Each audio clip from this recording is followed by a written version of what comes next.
LC. LC mean stand for letter of credit. Letter of credit, stand for letter of credit. ये basically है क्या चीज, ये क्यों उसकी जरूरत पेश आती है, किस लिए है, बड़े गौर से समझना। जहाँ समझ नहीं आया आपने बार बार रोकना, मुझे पूछना है। जब तक सेटिस्फेक्शन ना हो जाए तब तक हम आगे नहीं जाएंगे। That is very important. होता है कि जब हम इंपोर्ट और एक्सपोर्ट करते हैं तो उस दौरान ये लेटर ऑफ इंटेंट यानी एलसी होती है। इसको कहना एलसी ओपन करना।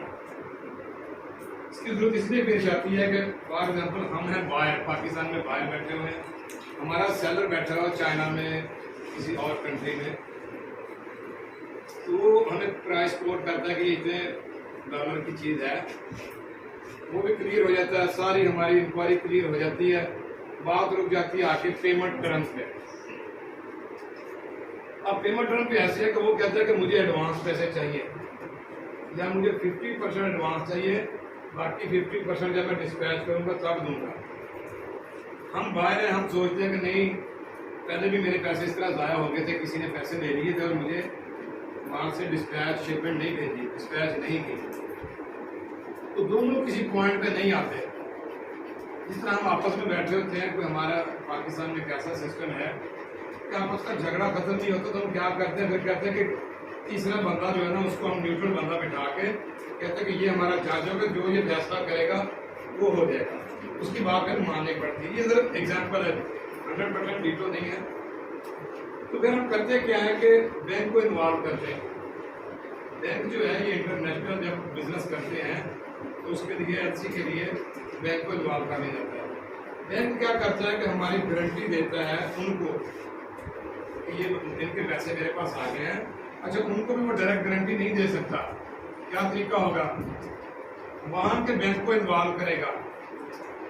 अच्छा, मेरा बैंक कब इन्वॉल्व होगा या हमारा बैंक कब इन्वॉल्व होगा, एक तो हमारा उसमें अकाउंट होना जरूरी है, फिर पर्सनल अकाउंट नहीं चलना, कंपनी अकाउंट चाहिए।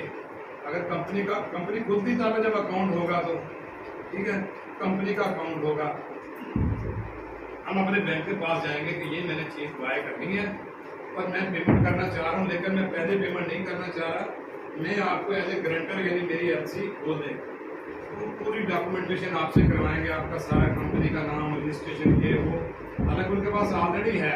फिर वो वहाँ से जो इनवॉइस आई होगी, आपको पता है कल एक इनवॉइस हमने पढ़ा था, इनवॉइस वो उसको दिखाएगा कि इतनी अमाउंट है, इसकी ये चीज़ें हैं, उसकी डॉक्यूमेंटेशन बन जाएगी। अब वो जो हम बाहर हैं, हम अपने सेलर को कहेंगे कि आप अपने बैंक का डिटेल भेजो, अपने बैंक की, ताकि मेरा बैंक मुझसे बात करे। अब क्या बैंक की डिटेल भेजेगा, बताया तो क्या क्या हो सकता है? हाँ, बोले जो भी आपके जेब में आता है, बैंक डिटेल में क्या क्या आएगा?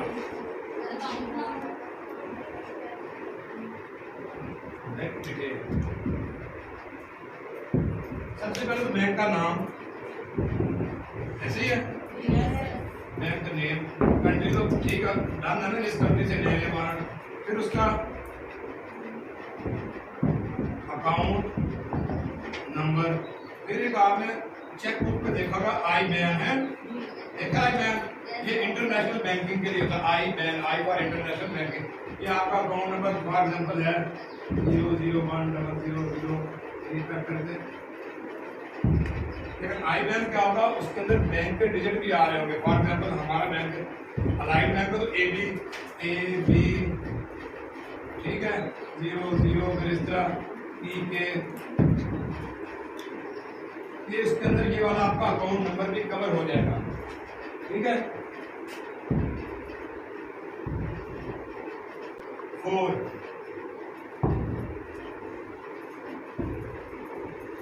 स्विफ्ट कोड, ये भी इंटरनेशनल बैंकिंग के लिए स्विफ्ट कोड भी यूज किया जाता है। ये 6-7 वर्ड का अल्फाबेट में होता है। ये हर बैंक का मुख्तलिफ होता है, ठीक है ना, कंट्री के हिसाब से। तो ये आपको वो भेजेगा इंटरनेशनल बैंक, बैंकिंग जो है और स्विफ्ट कोड, ये 4 चीज़ें होगी। और इसमें बैंक डिटेल में तो सारी आपको पता है, बैंक का नाम, उसकी ब्रांच को, ये वो सारा कुछ आएगा।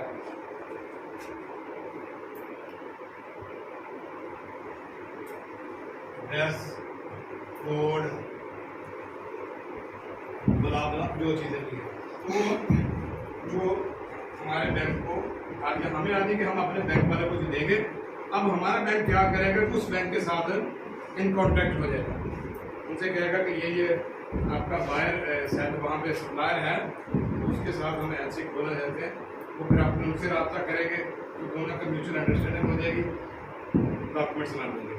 अब जब डॉक्यूमेंट्स बनेंगे तो डॉक्यूमेंट्स उनका बैंक हमारे बैंक को भेजेगा कि इन्होंने क्या क्या लेना है, क्या टर्म्स कंडीशन है, किस तरह पेमेंट होगी, कितनी पेमेंट है, क्या सामान है, क्या कुछ है, हो गया। अच्छा, अब होगा क्या कि वो रिव्यू करने के लिए हमें फिर हमारा बैंक देगा कि जो आपसे सप्लायर ने, आपके सेलर ने ये चीज़ें भेजी हैं, आप इसको रिव्यू कर लेंगे, ठीक है, हमारी भी उनके पास चले जाएंगे, वो भी रिव्यू करेंगे। अगर हमारा जो जितनी डॉक्यूमेंटेशन है वो भेजी में कोई हमने मिस्टेक की हुई है, उसको बोलते हैं डिस्क्रिपेंसी, तो वो ऑब्जेक्शन लगा के भेजेंगे कि ये डिस्क्रिपेंसी है, तो ये इसको रिवाइज करें। हमारा बैंक क्या करता है, बैंक में आपको बताया को फ्री में काम नहीं करता, बैंक की फीस होती है, बैंक एलसी खोलने की फीस लेता है, ये बैंक भी लेगा और वो बैंक भी लेगा। तो जब डिस्क्रिपेंसी आ जाती है तो बड़े ख्याल से डॉक्यूमेंटेशन करनी है, तो उसमें कोई एरर ना आए, कोई चीज़ मिस ना आए, अदरवाइज आपको उसका फाइन होगा, आपको पे करना पड़ेगा। $40-50 है उसकी फीस है बाकायदा, तो जितनी दफ़ा डॉक्यूमेंटेशन गलत होगी वो लेता रहेगा आपसे, ठीक है, लिहाजा डॉक्यूमेंटेशन ठीक होनी चाहिए। हाँ ठीक हो गया, तो फाइन ये चीज़ें। अब आ जाते हैं,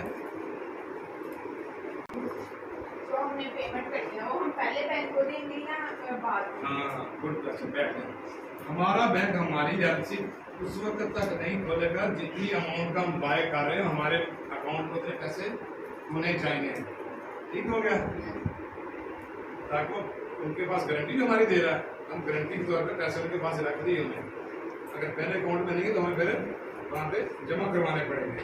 ये जैसे ही हमारा ऑर्डर क्लियर हो गया, हमने शिपमेंट रिसीव कर ली, हमने अपने बैंक को इन्फॉर्म कर दिया, हमारे बैंक में उनको काफ़ी पेमेंट रिलीज कर दी, उनको पेमेंट दिया, ठीक हो गया। अब इसके फायदे क्या हैं, एलसी के बहुत फायदे हैं। एक तो बॉन्ड हो गया, जो हमारा सप्लायर था, मैन्युफैक्चरर था, सेलर था, उसने जो हमने कहा है वही कुछ भेजा है और उसके अलावा कुछ नहीं भेजा, हम उसको सेटिस्फाई है। उसके लिए क्या फायदा है कि हम नहीं मुकर सकते कि हमने ऑर्डर नहीं लेते, हम ऑर्डर कैंसिल कर रहे हैं, समझ गए, वरना अगर हम उस पर डाउट करते हैं तो वो भी हम पे डाउट करता है ना, इसलिए तो हम हो नहीं रहा था, वो क्या है उसको भी वो भी सेफ हो गया कि इनका बैंक गारंटर है, मेरी पेमेंट पहुंच गई है, ये ले ना ले मुझे मेरी पेमेंट मिल जानी है, ठीक हो गया। और इसके फायदे, इसके एडवांटेज बहुत ज़्यादा है, डिसएडवांटेज बड़े कम है कि थोड़ी बहुत फीस है, टैक्सेज है, वो तो हमें देने देने हैं। अच्छा, एक इसका बड़ा और एडवांटेज है कि अगर हम मैन्युफैक्चरर हैं, हम सप्लायर हैं, हमारे पास एलसी आ गई है, हम है नहीं हो रहा, तो वो हम किसी इन्वेस्टर को एलसी दिखाएंगे, ये देखिए मेरे पास एलसी है, आप इन्वेस्टमेंट कर सकते हो इसमें, एक मेरे पास पूरा एविडेंस है कि आप आजो, मैं आपको प्रॉफिट भी दूंगा, किसी बैंक को भी इन्वॉल्व कर सकता हूँ, किसी पर्सनल को भी इन्वॉल्व कर सकता हूँ, that is a good evidence, और वो प्रॉपर एविडेंस है, तो इसके फायदे हैं। आगे की एलसी की समझ